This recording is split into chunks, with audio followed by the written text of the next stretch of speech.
Boa noite a todos. Mais uma vez aqui online com um tema para que possamos refletir sobre os ensinamentos da doutrina espírita. E antes de nós iniciarmos as atividades, eu convido a todos que onde quer que estejam nos lares, que possam silenciar as mentes para poder termos a captação dos benfeitores espirituais a nos intuir. Então é dessa forma que pedimos que o nosso Mestre Jesus se faça presente em todos os lares, que o tema da noite, tão atual, possa tocar fundos corações necessitados de esclarecimento, de fé e de perseverança.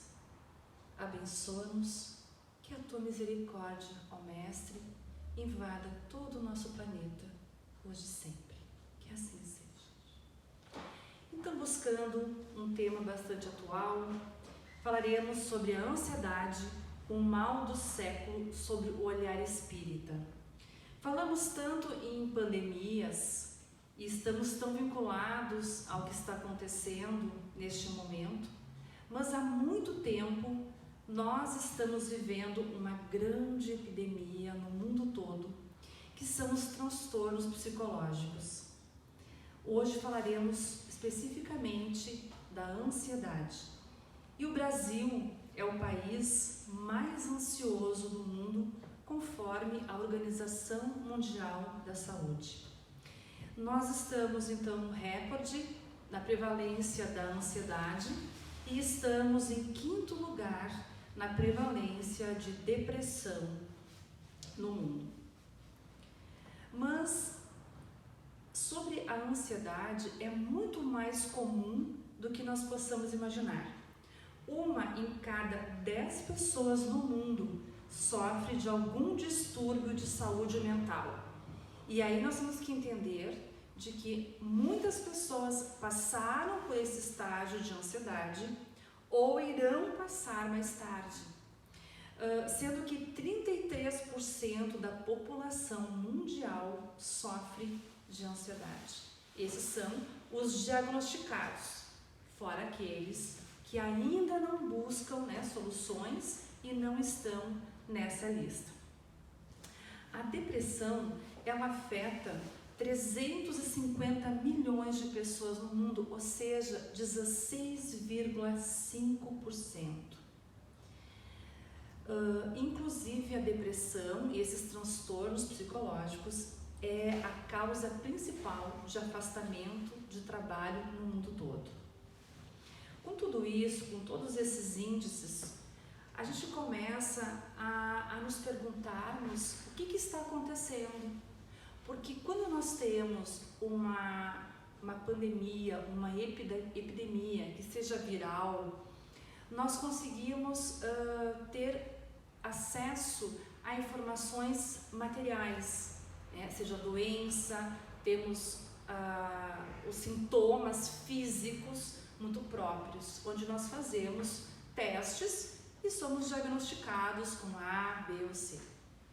Mas e quando falamos dos transtornos psicológicos?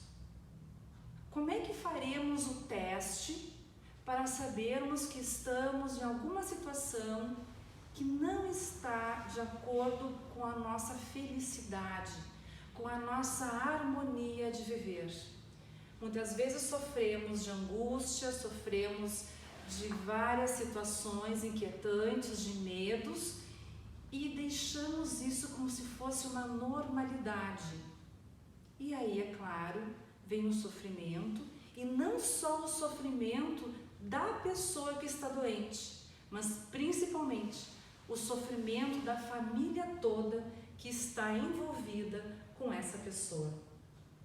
Preocupados com isso, porque sabemos que nessa transição planetária, onde nós estamos começando a deixarmos para trás as coisas mais materiais, e para elas já descobrimos muitas curas, muitas medicações, as doenças físicas, e começamos então a trabalhar o lado emocional, as doenças da alma.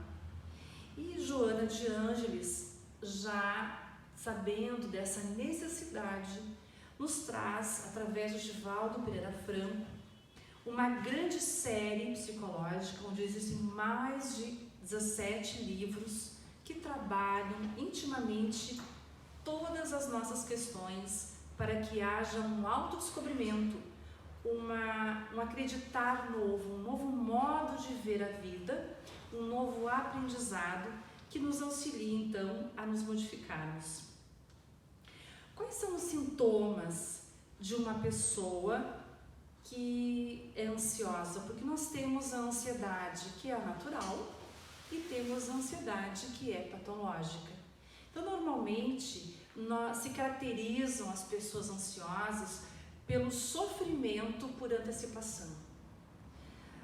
Não aconteceu as coisas ainda e existe um sofrimento contínuo, uma preocupação, uma preocupação do nosso tempo com alguma coisa que ainda não é fato, ainda não veio acontecer. É uma mente inquieta, é uma mente agitada, é um cansaço físico exagerado, porque como a pessoa ansiosa ela não para de se questionar, a ver possibilidades do que pode acontecer, ela vive no e se acontecer tal coisa, e se for assim, e se... Então ela vive tensa, porque ela acaba pensando demais, não vivendo o agora e vivendo o futuro. Tudo tem que ser rápido para essa pessoa, né? E com isso também ela acorda cansada. Ela tem irritabilidade e uma insatisfação. Os sintomas físicos é dor de cabeça, dores musculares, dificuldade de lidar com pessoas lentas. Aquelas pessoas que têm dificuldade quando a pessoa não entende, que não tem o ritmo dela, que é ansioso. Tem pessoas que até falam muito rápido, porque são ansiosas até no falar. Cria-se então a insônia, o déficit de atenção, o déficit de memória e dificuldades, inclusive, para estabelecer rotinas. Bom, então, tudo isso eu tenho certeza que em algum momento a gente se encaixa, né? Seja por um aspecto ou por outro, nós temos momentos de ansiedade, sim, mas o problema maior é quando ele vira um exagero e torna-se uma doença. Então, quais os motivos, o que será que está acontecendo na nossa atualidade, nossa época? Quais são os fatores que geram tanta ansiedade? E a gente encontra então no livro dos transtornos mentais de Sueli Caldas Schubert, que ela nos traz de que nós estamos vivendo uma complexidade dessa vida moderna. Os jovens, eles fazem 5 coisas ao mesmo tempo. Eles falam WhatsApp, eles estudam, eles escutam música, eles fazem várias coisas e conseguem administrar ao mesmo tempo, e a mente deles é extremamente agitada. E para que a gente acompanhe essa complexidade, porque a gente tem que estar sempre online em alguma coisa, várias redes sociais para a gente acompanhar, é muita coisa e a gente parece que está sempre atrás do que está acontecendo. A competitividade exagerada, né? As pessoas estão competindo porque tudo está nas redes sociais. Ninguém fica postando nas redes sociais que teve que tomar um remédio, que brigou com um familiar naquele dia, que não tinha dinheiro para pagar a conta. O que a gente posta nas redes sociais? Sorrisos, né? Festas, viagens. Então a gente só posta coisas bonitas.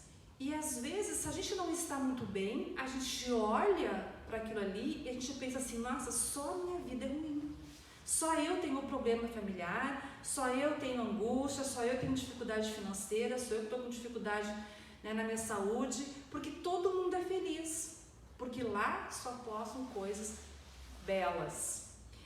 Existe uma pesquisa que mostrou que muitas jovens que cometeram o suicídio, antes de cometerem o suicídio, ou seja, 30 minutos antes ou menos, fizeram selfie nas redes sociais sorrindo postar uma foto e logo depois disso cometer um suicídio.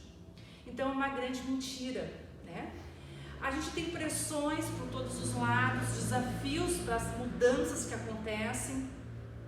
E o que é mais grave? A perda dos valores familiares e religiosos. Talvez nessa opção de coisas que temos hoje, estamos esquecendo de valorizar a família, os valores da convivência em família e os valores religiosos, o nosso conectar-se com Deus. E toda vez que nós nos afastamos de Deus, há o sofrimento. As consequências desse afastamento, e é por nossa opção, gera então o sofrimento para que a gente possa muitas vezes retornar ao nosso caminho. Nós acabamos tendo muitas frustrações profissionais, né, afetivas, porque é complicado sim viver a dois, viver num grupo. Nós temos que aprender a ceder das nossas vontades, das nossas ideias, e nos é muito difícil abrir mão daquilo que nós achamos que é verdade. Em função disso, a gente tem conflitos conjugais. E o que acontece? É muito mais fácil a gente desistir. Porque como a gente compra, tudo é novo, ninguém mais hoje conserta um liquidificador. Porque a gente compra o liquidificador por 80, 100 reais, 150 reais. Então é mais fácil jogar fora do que comprar, né? do que consertar. E assim talvez nós estamos tendo um equívoco com os nossos relacionamentos. Quando não dá certo, quando estraga, a gente joga fora. A gente não tenta consertar mais os relacionamentos. A gente se afasta. A gente diz, não quero mais isso não é bom para mim. E procuramos outra coisa. E essa outra coisa a gente também estraga. E assim vai a nossa vida. Então a gente tem, claro, problemas porque a gente tem dificuldade de encarar a morte de uma pessoa. Os questionamentos, para onde é que vão, o que acontece. A gente vive hoje problemas com o medo da violência e tudo isso faz com que tenhamos uma ansiedade generalizada. No livro O Homem Integral, de Joana de Ângeles, onde o Divaldo psicografou, ele já nos coloca, e há muito tempo atrás, já nos colocou esse texto que eu achei fantástico. Nos diz o seguinte: impulsionando ao competitivismo da sobrevivência e de uma sociedade eticamente egoísta, predomina a insegurança no mundo emocional das criaturas. As constantes alterações da bolsa de valores, a compressão dos gastos, a correria pela aquisição de recursos e a disputa de cargos e funções bem remunerados geram, de um lado, a insegurança individual e coletiva. E é tão maluco essas informações que nós temos que às vezes assim, a gente acorda de manhã e a gente sabe que a bolsa caiu, a gente fica preocupado, mas a gente não tem ações na bolsa. Ela não significa nada na nossa vida, mas a gente já se preocupa. A competitividade de chegar e de conquistar alguma coisa, como se essas conquistas, somente as conquistas materiais, trouxesse a nossa paz. E a gente vai em busca, e a gente perde tempo, e a gente corre, conquista as coisas, e quando a gente conquista, achando que chegaremos lá, continuamos com um vazio dentro de nós. Então, além disso tudo, a gente vive ameaçado, como diz aqui, por guerras, ameaças de guerras constantes, a prepotência de governos inescrupulosos, de chefes de atividades arbitrários como ditadores, os anúncios estardalhaços sobre enfermidades devastadoras. E isso não foi feito agora, esse texto de Divaldo, né? Mas assim, o caos em falar sobre o pânico, gerando pânico, a insegurança em todos os setores.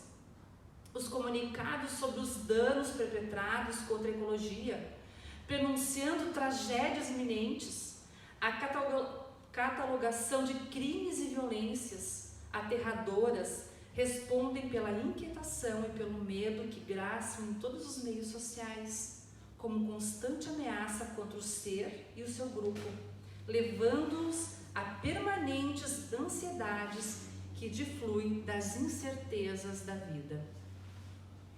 Então, todos, em menor ou maior grau, estamos sujeitos à ansiedade. A gente começou agora a ver que realmente o mundo todo tem motivos para que nós sejamos ansiosos.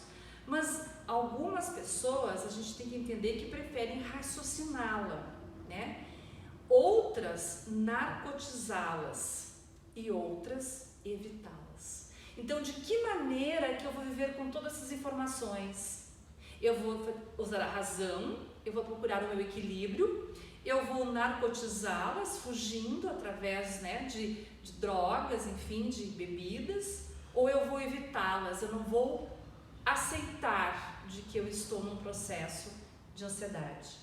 Diante de uma adversidade, devemos nos preparar para lutar ou fugir, né?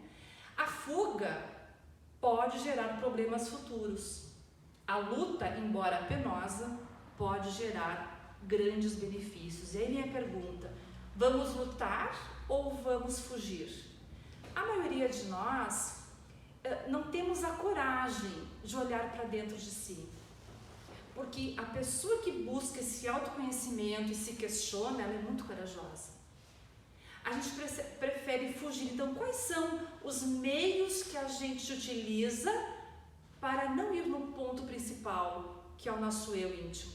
Então, de que maneira a gente busca amenizar, então, essa ansiedade? A gente começa a roer unha, a gente começa a comer exageradamente, ou então a gente para de comer, né? O fumar freneticamente, a consumir bebidas alcoólicas com mais frequência, porque a gente começa a beber e tudo fica mais tranquilo e a gente acha que aquilo ali é a solução e a gente começa um dia, 2 dias, até virar um vício, né? Outras então perdem o sono, outras dormem demais para fugir dos problemas. Muitos passam a usar medicamentos, a busca do alívio dessa angústia em atividades como o jogo, né, o jogo patológico, a compra compulsiva, e tem muitas pessoas que sofrem disso como que, achando que a solução está em buscar fora, trazer o alívio como se fosse, né, algo que eu conquistasse, que eu comprasse, como tudo é material, acreditamos que compraremos a nossa paz. O sexo compulsivo, o trabalho excessivo, e é interessante que esse trabalho excessivo é a fuga que mais a sociedade aceita, porque parece que isso pode. Então a pessoa foge da família, ela foge de tudo, trabalhando incessantemente. Mas quais são as maneiras de talvez buscar amenizar isso de uma forma correta, né? Talvez é praticar esportes, realizar exercícios físicos, dedicar-se à leitura, procurar achar a solução daquilo que estamos sentindo, uma boa música, um tipo de arte, procurar a oração e a meditação. Mas a pessoa ansiosa, ela não consegue ficar segundos sem pensar em alguma coisa. Então é um exercício, é reaprender a pensar, esvaziar a mente, focar em outra coisa. E infelizmente, nós ocidentais não temos a prática da meditação, porque se buscarmos hoje, qualquer médico vai instruir que haja caminhada, que haja o relaxamento e que haja sim uma introspecção, um observar-se, e aí talvez essa meditação seja viver o agora. Se nós não conseguimos limpar a mente, mas quem sabe nos concentrarmos naquilo que estamos fazendo, porque a gente não está vivendo o agora, a gente vive o que passou ou o futuro.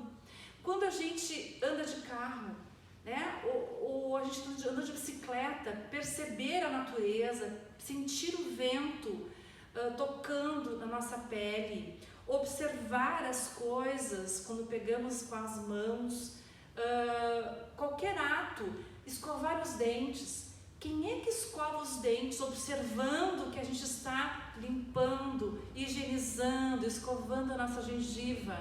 Nós escovamos os dentes pensando em milhares de coisas, fazendo muitas coisas ao mesmo tempo, porque a gente não pode parar. Então, talvez o princípio de desacelerar é observarmos o agora. Com quem eu estou falando, estarmos naquele momento, porque às vezes a gente está com uma pessoa, mas a gente está no WhatsApp, a gente está no Instagram, a gente está no Facebook, a gente não está com essa pessoa. Então, é claro que a ansiedade normal é uma ansiedade boa, significa vitalidade, aquela ansiedade de prestar um exame, de fazer um vestibular, de uma entrevista de emprego, né, ou um encontro amoroso, enfim. Isso tudo faz parte de uma vitalidade, isso faz bem para nós. Mas o problema, então, é a ansiedade patológica, que vira o quê? Algo neurótico, né? A mente de uma pessoa ansiosa, ela nunca para. E está sempre criando cenários e possibilidades normalmente desfavoráveis. Ela sempre está pensando em alguma coisa ruim, alguma coisa desfavorável que traz a inquietude a ela. Ela está sempre tentando controlar um ambiente, controlar uma situação, uma pessoa, como uma tentativa ilusória de evitar que o pior aconteça e de afastar os pensamentos catastróficos. Talvez nesse aspecto a gente queira ser Deus, porque nós queremos ter o controle da vida. No livro Conflitos Existenciais, Divaldo, mais uma vez através da Joana, nos ensina de que a ausência da serenidade para enfrentar os desafios da existência nos adoece, né? Avoluma-se na mente uma grande quantidade de ambições, de desejos, de execução, conquistas de coisas simultaneamente. A pessoa ela quer muitas coisas ao mesmo tempo, ela não sabe para onde ir, né?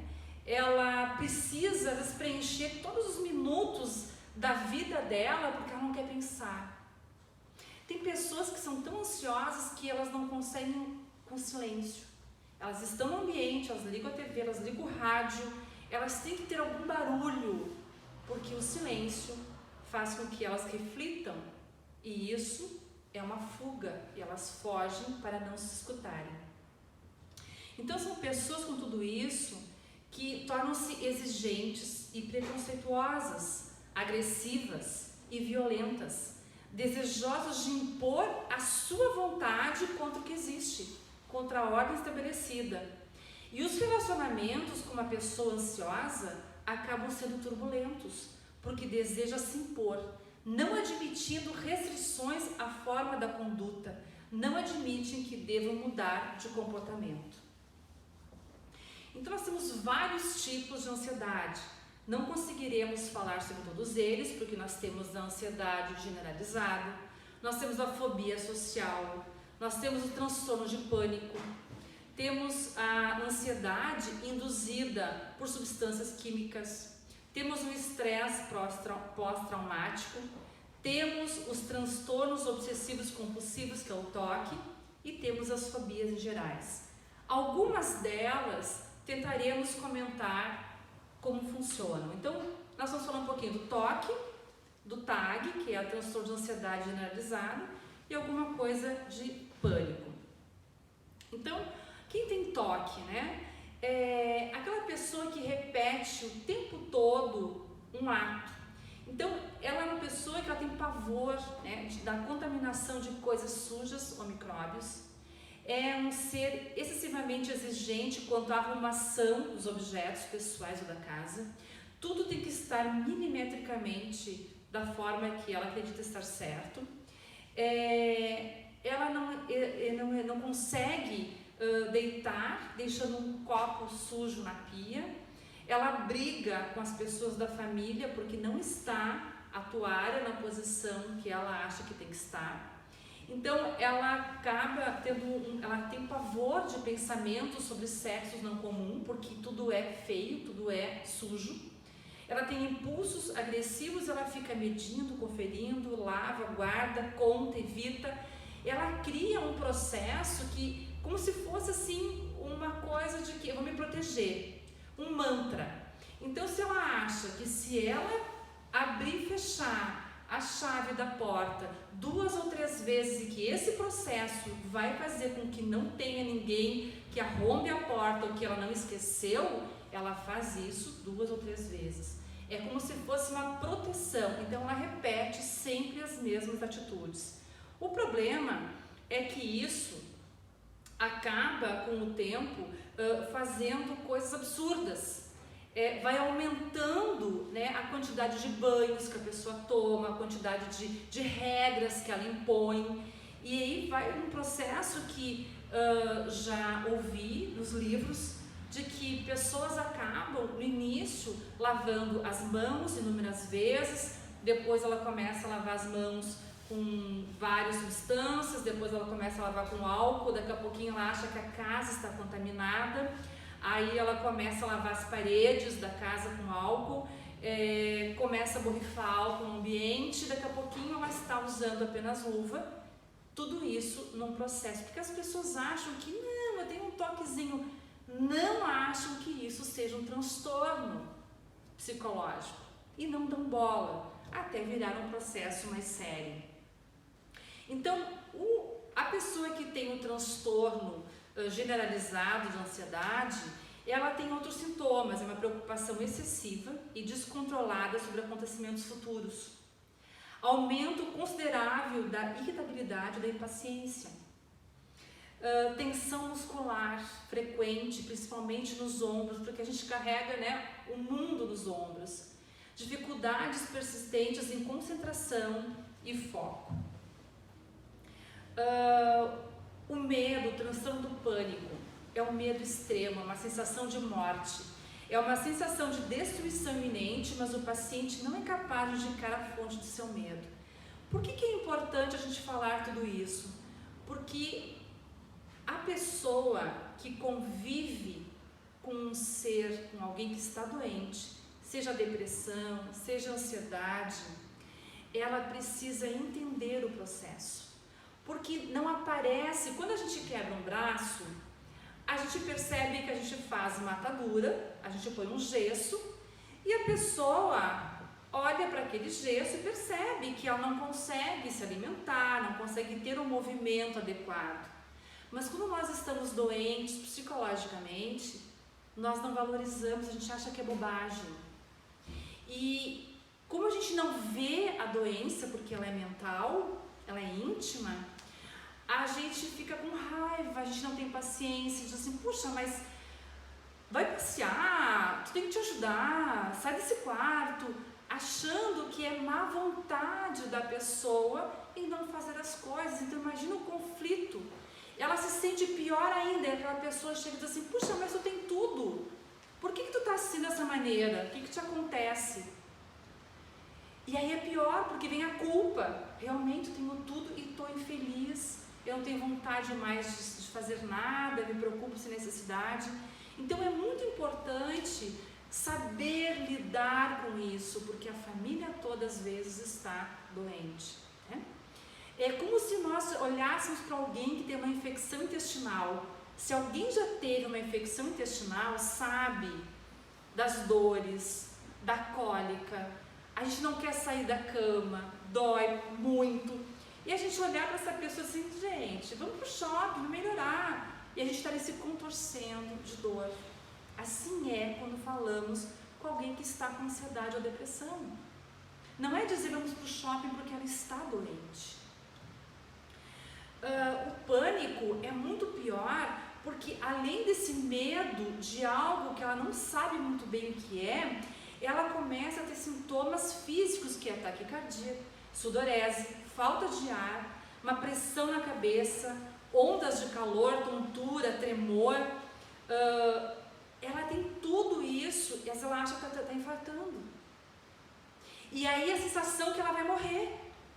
E como ela procura o médico, ela procura a solução, depois que passa, ela tem medo de sentir essa nova sensação.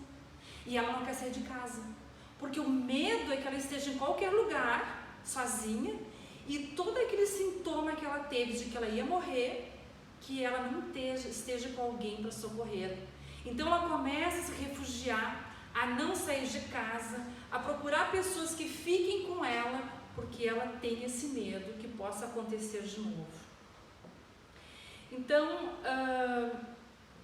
o transtorno do pânico nos fala no livro Amor Imbatível Amor, de Joana, que não raro o paciente desestruturado emocionalmente e vitimado pela sucessão das crises pode desenvolver um estado profundo de agorafobia, medo, ou derrapar em alcoolismo, toxicomania, como evasão do problema, como medo do problema, que mais vai agravar, sem dúvida.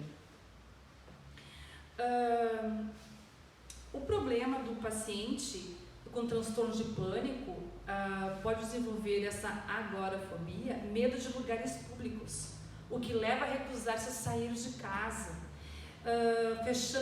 fechando-se dentro de casa, ou seja, chega um relato de uma pessoa que ficou 1 ano dentro do quarto. Isso é muito sério. Relato de pessoas que nós convidamos para vir à casa espírita, ouvir palestra, mas ela não consegue, porque ela não consegue estar em ambientes onde existem pessoas. Ela acredita que ela não vai conseguir respirar. E a gente olha, então é muito difícil porque a gente olha para aquele medo, nós que não estamos vivendo aquilo ali, a gente acha bobagem. E aí a gente começa a ficar com raiva, porque como assim? Tu vai respirar, tu tá respirando. E é tão surreal, a pessoa fica temerosa, fica com vergonha, e a que está com ela também não consegue entender a profundidade da doença. Então, tudo isso, nós precisamos entender de que, muitas vezes, esses processos podem vir, inclusive, de influências espirituais, inimigos espirituais, aí entraríamos com o espiritismo, de outras vidas que acabam nos vinculando nesse processo. Mas a maioria das vezes nós temos os problemas de transtornos psicológicos por fato de hereditariedade, que vem da família.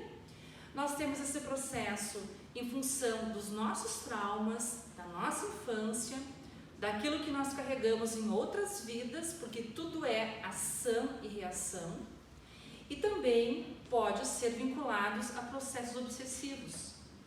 Mas muitas vezes somos nós que atraímos influências espirituais pela vibração que nós estamos. Então, a terapia seria olhar com maior tranquilidade a vida, a meditação, a prece, procurar as visualizações que nós encontramos em vários sites de YouTube, a visualização para o bem, mentalização para as coisas boas, nos desvinculando a esses sintomas negativos. Como é que o centro espírita pode ajudar? O centro espírita é uma universidade da alma. E eu achei linda essa frase, porque aqui na casa espírita o objetivo é tratar a alma, não é curar o físico, mas é curar a alma que gera as doenças. Então nele podemos encontrar o auxílio para qualquer tipo de dor. Suponha que a ansiedade seja acompanhada por influência de espíritos imperfeitos. Nesse caso, se houver, o diálogo com essa entidade pode afastá-la do nosso convívio e nos dar calma para o nosso dia a dia. As palestras evangélicas, os passes, os cursos de espiritismo são outros tantos alimentos para modificar os nossos reflexos condicionados e infelizes. As terapias de libertação têm a ver sempre com a transformação moral do paciente. Não existe a receita de bolo. Cada um tem as suas dores, os seus traumas, as suas angústias. Mas é essa transformação que é lenta, que exige esforço, que existe essa busca, essa mudança de pensamento que vai trazer a cura para a nossa alma. Então, a orientação ao agente, a utilização dos recursos de meditação, de oração, tudo isso que nos faz nos sentir melhor. Joana de Ângeles nos traz uma mensagem maravilhosa para que a gente possa então encerrar nosso tema da noite. Aqui há uma mensagem às pessoas que são ansiosas, diz o seguinte: acompanha a marcha dos acontecimentos da vida sem sofreguidão. Acompanha a marcha da vida sem sofrer. Deixar acreditar no Pai, no Criador que nos ama. A tua ansiedade, nos diz, ou o teu receio, não vão alterar o curso das horas. O nosso medo, a nossa ansiedade não vai mudar. Vai fazer com que nós soframos mais. Aguarda, diz a Joana, o que tem que acontecer. Sem que te imponha sofrimento desde a véspera. Confia. O que pensas que acontecerá, talvez se dê. Não porém da forma como tu aguardas, porquanto a vida obedece a um plano de incessantes mudanças e transformações. Desse modo, espera com harmonia íntima, afastando do teu programa a agitação e o medo. Encerramos com uma frase de Chico Xavier, que ele nos fala: não se aflija por antecipação, porquanto é possível que a vida resolva o teu problema, ainda hoje, sem qualquer esforço da tua parte. Ante das dificuldades de agora, você já faceou inúmeras outras e já se livrou de todas elas com o auxílio invisível de Deus. Que possamos refletir exatamente nessa busca da nossa cura, da cura da ansiedade, desses transtornos íntimos que trazemos, através do nosso mentor, da oração, da conexão com o nosso anjo guardião, que é o responsável de nos levar a Deus, deixando algumas coisas nas mãos do Pai, confiando no amor divino, na providência divina. Façamos a nossa parte através da oração, da compreensão, da meditação, para que haja então um equilíbrio maior, porque é dessa forma que os nossos mentores nos auxiliarão, quando nós nos colocarmos à disposição a ouvi-los e a sermos então auxiliados por eles. E é importante entendermos de que cada ser humano sofre ou sente de uma maneira diferente. Nós não podemos tomar por conta como nós vemos o mundo. Nós temos a empatia de nos colocarmos no lugar do outro. Cada um sente diferente. Respeitamos as diferenças, oramos a Deus, que o Pai estará conosco. Que assim seja.